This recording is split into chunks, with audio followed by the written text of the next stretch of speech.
Now, end result, as we come into this, is this. Had the anti-federalists and the citizens of the state held their ground and actually held our public servants fully accountable to the preserve, protect, and defend the Constitution, including the Bill of Rights, and thereby maintaining individual and state sovereignty, the national government would have been unable to do any of the things that usurp the power of the people and the states. Okay? Had they held their ground. Now, you've heard me say in several classes before, one of our biggest problems is we've never held our public servants accountable. We've never held them to that level. In fact, the national government would have been very similar to the government, had they held them to there, to the government under the Articles of Confederation. We would have had sovereign states, and we would cooperate. We would have had a small bureaucracy there to kind of handle, quote unquote, affairs of the 13 colonies at that time, 13 states. The Federalists. Now, I really want y'all to look at this picture of the three people that were really pushing all of this, the Federalists. Now, you've heard me talk about this. If you go to any other constitution class, 99% or 99.5% of what they will do to back up and sell the Constitution is the same thing that Alexander Hamilton tried to do, and they will give you the Federalist Papers. Now, I don't know if y'all recall, but I've mentioned this before, the only place that the Federalist Papers were actually printed and distributed was in New York. The remainder of the colonies never got this, but they were most afraid of New York. Why is that?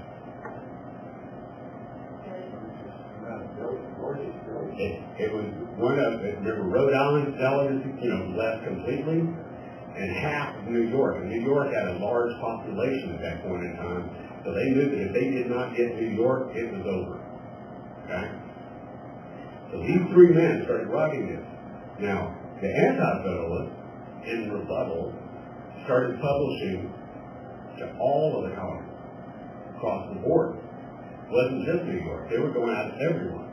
So this is a real interesting facet. And so I'm going to first of all cover just a couple of the Federalist Papers and what they were thinking.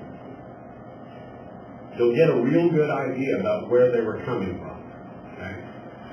As opposed to the philosophy that the Constitution only guarantees our rights, and that, as the Declaration of Independence declared, our rights are inalienable, and the government shall not infringe upon them as they're so fundamental. I use that quote directly out of Black's Law Dictionary I mentioned y'all before. Okay? John Jay says this in Federalist number 2. Nothing is more certain than the indispensable necessity of government. Okay? That whenever and however it is instituted, the people must cede to it some of their natural rights. That's completely in opposition to what the Declaration of Independence said. Okay? Because you can't give up these rights because you're born with them. Okay? John Jay didn't believe that. In order to vest his government with requisite power.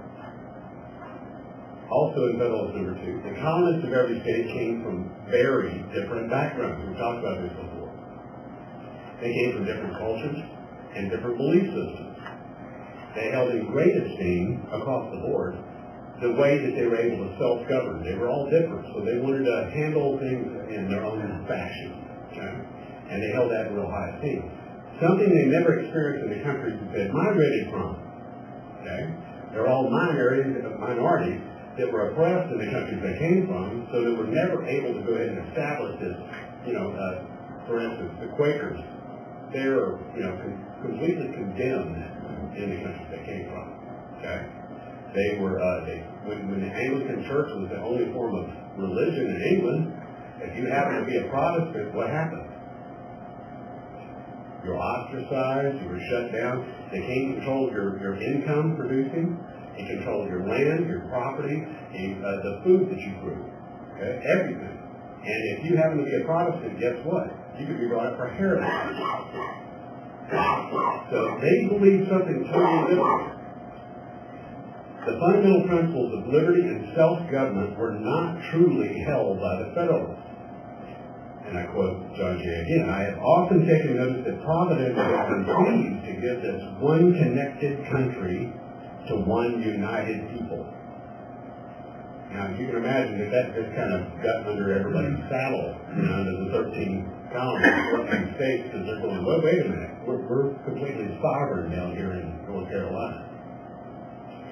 And he continues, a people descended from the same ancestors, is that true? No. Speaking the same language, is that true? No, they had spoken many different languages. Professing the same religion, no, that doesn't jive either. Attached to the same principles of government, well, they all pretty much come out of monarchies, but I don't think they were talking about that. Very similar in their manners and customs, and this is just completely out the window. It doesn't jive. It wasn't their reality. Next we'll come to Alexander Hamilton. And remember I told you that he wrote and gave his notes when he didn't write them to John Jay and James Madison. Okay? And he was really trying to cater to the anti-Federalists and the Jeffersonians. The 13 colonies just separated from a government notorious for massive spending without their consent, where the burden was laid upon them by increasing taxes, referred to by King George as, get this, public debt. Use that term. Obviously, they wanted to prevent this system of debt bondage, okay? It was laid on them or their posterity here in America. Hamilton tried to place these people in their belief in freedom from debt bondage in a very poor light. He didn't do this very well, but he was an aristocrat, and he's couching the terms in something that's very familiar and dear to his heart. So even though he was trying to cater in his writings to the anti-Federalists and the Jeffersonians, it didn't come across real well, especially when we went back into this perspective. And I'm quoting, there are even dissimilar views among the states, dissimilar, it's just kind of light, just no problem, just dissimilar, among the states as to the general principle of discharging the public debt. Some of them, either less impressed with the importance of national credit, which is one of his big deals, or because their citizens have little, if any, immediate interest in the question, okay, feel an indifference, if not a repugnance, to the payment of domestic debt at any rate. He firmly believed that he had to have an imperial nation where we had to have a massive public debt.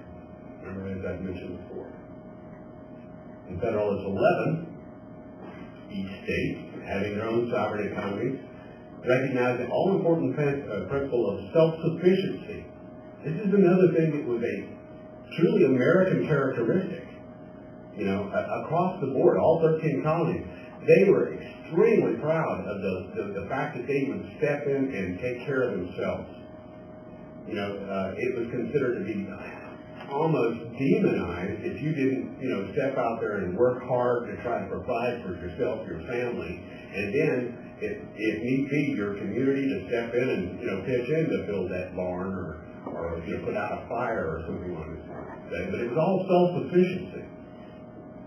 Even at the level of cities and communities across the colonies, the freedom to direct one's own commercial activities in a free market without governmental control or interference was one of the prime grievances against England and a major cause of the American Revolutionary War.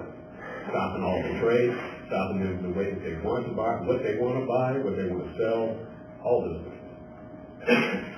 The importance of the Union, I quote, in a commercial light is one of those points about which there is least room to entertain a difference in opinion.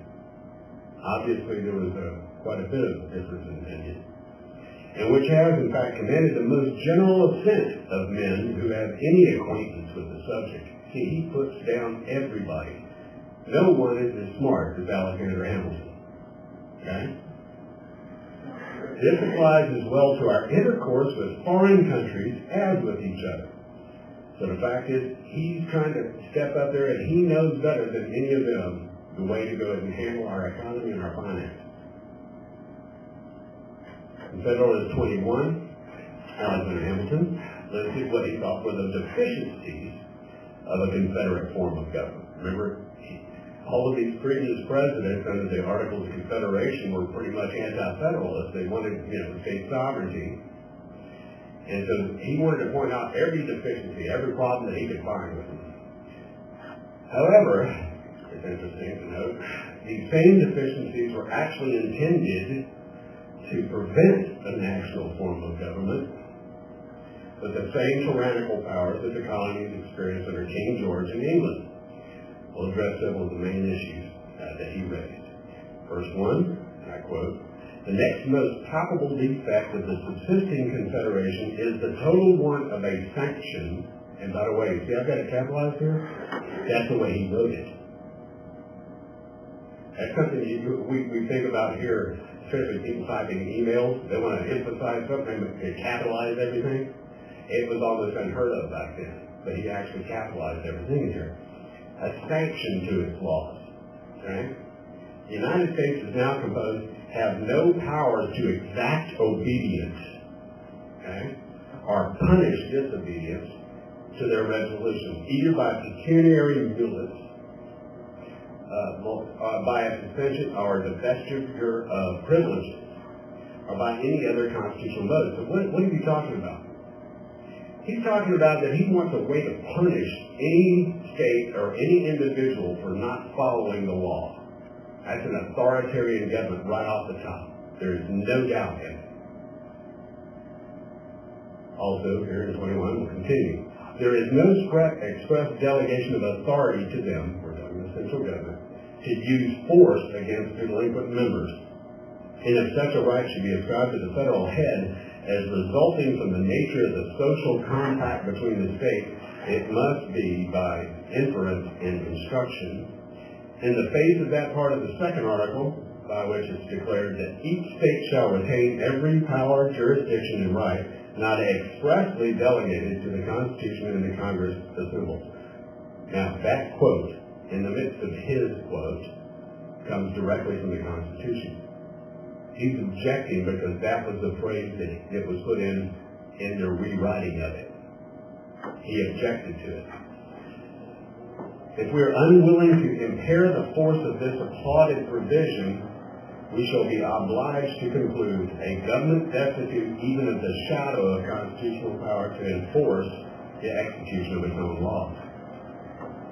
So, right there, he's telling you, this phrase right here, we've got to amend. So he's actually proposing an amendment right there to go ahead and strip this out of there that had been put in there during that constitutional convention to appease the states. Okay? This is a foreshadowing, obviously, of Alexander Hamilton's implied powers and the extensive authoritarian powers he wanted based in the central government. Now, Hamilton actually gave us a real clear prediction of what could happen if the innate powers and authority are usurped from the people.